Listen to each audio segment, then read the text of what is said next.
Hey everyone, it's me, UNiCOMICS, and we're here with another Let's Draw. This week we are drawing another part to the warped image that I did a few weeks back, and this time I'm going to be talking about using 3D models within the image.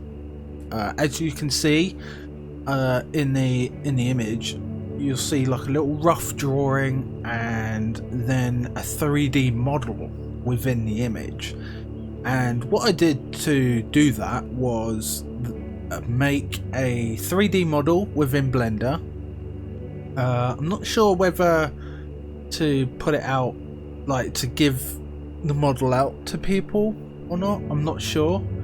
Or I might just do like a basic, like teach you how to make your own little mannequin within Blender. But there's a feature within Clip Studio Paint where you can import models into the actual canvas, so you can move them around, move their arms and legs, and basically pose them however you want to. You can also change the camera perspective as well, so you can have some incredible focal lengths and insane perspective distortions, which is pretty cool. I really enjoy using it a lot. It really helps me out when I'm struggling with a pose or something and I just want to double check to see if that would anatomically be correct. In terms of will the leg actually go up this far? If so, can it go up that far, and does it look a little bit weird if it does? So it's always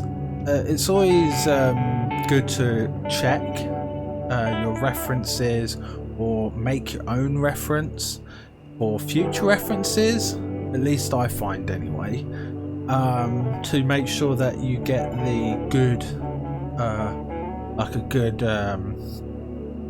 pose, like something that's just nice to look at. Because originally I had the pose where the characters, both legs were just sitting up, so you sat flat onto the tree stump, and basically just it just looked a bit dull. So I just wanted to give it a little bit more interest. So he's like kind of half sitting on the tree stump. So so that's what I wanted to do with that, really. But yeah, 3D models, they're very good for using for like posing references, and then you can just draw over it to give the to add like little things like the sword, as you can see in the blue sketch layer and everything. So it's really good to have that sort of thing. So if you've got Clip Studio, all you have to do is model your character within Blender and export it as an FXB, and make sure that you select the armature, which is like the bones to move the body, and the mesh itself. So if you want a video of that, of me showing you how to make one of these things, let me know in the comments down below. I'll be happy to do the video, and if I do the video, I might even figure out a way of getting it to you guys as well, so that way you guys can use it for your own drawings, and you don't even need to worry about exporting it into Clip Studio or getting Clip Studio, because you could literally just move the body around in Blender and then just screen cap the pose and then paste it into whatever art program you have.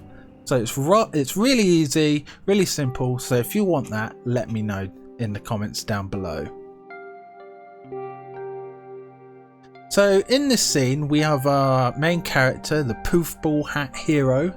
The reason why he's called the Poof Ball Hat Hero is because, one, I like poof ball hats because like they have like a little bubble on the top, and when you wiggle your head as you walk, you can just feel the little poof ball thing just like wiggle along with you. So I thought it would just look visually interesting, especially when you put him in a sort of silhouette image. you'll be able to instantly know that, oh yeah, that's the poof ball hat hero, because he's got poof ball hat, flappy ears on the hat, and you know, and obviously the sword, so it makes him look like a hero. That, or he looks like some dude with like a little poof ball hair or something, I don't know. So basically, I wanted to give our hero a little bit of a break from adventuring. He got out of the caves, he's gotten some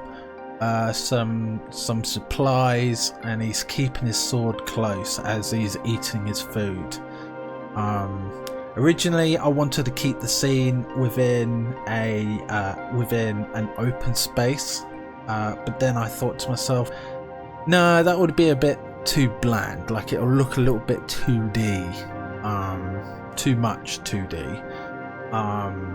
So I decided to change that and make it where he's not sitting in a plain of a field of snow with a backdrop of mountains and stuff like that, which can be interesting to look at in a sort of Bob Ross kind of way, but I wanted to have something that was a little bit more close and personal, because he's on his own, and why emphasize his loneliness too much?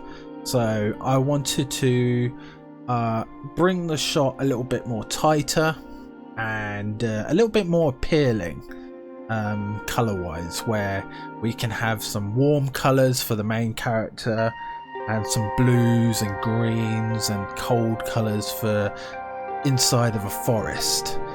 And so that's what I wanted to do for this scene. I wanted to have our little character sit inside, having a break from adventuring inside of a forest. And what I wanted to do is I wanted to try and paint I wanted to paint the background using soft brushes and using unconventional brushes. So rather than just round brushes with hard edges, I wanted to use feathered edges for getting the basic colors in, to really help differentiate the background and the foreground, especially with color. So the further away it looks, the lighter it gets, that sort of thing. And also I wanted to give I also wanted to make use of unconventional brushes. So normally what you would use for like a cloud, for example, like I would use like a really cloudy brush, and instead of using it for the clouds, I'd use it for the leaves instead, for like trees and bushes, and even laying down some of the snow itself, which you'll see in the video too, which is, I think is rather interesting, quite therapeutic to do. So yeah, I just wanted to do that, use some very unconventional custom brushes, which again you can get through Clip Studio as well. So they have like a number of things, and you can make your own too, which is rather cool. So I might do that. I might do a video on that, on how to make your own little brushes. So I don't know yet, I'm thinking about it. So yeah, so that's how I wanted to do it with this one. Really, I just wanted to have a nice little chill moment with our poof ball hat hero, having a bit of a bread, and you know, just taking a break, which we should all do from time to time. Don't overwork yourself with art, you know, take rests, because that will help too. So yeah, so that's it for this video. I hope you enjoyed it. I hope some of the little tidbits help out a lot with your drawings. Again, if you want to know how to model your own little mannequin, let me know in the comments down below, and I'll make a video and I'll show you how to do it step by step, and hopefully it should be a good video. Yeah, so that's it really, and if you haven't already, make sure you hit that like and subscribe if you're new here, and share the video as well, because you know, every little bit helps. And yeah, I'll see you guys in the next video. Goodbye everyone. Bye.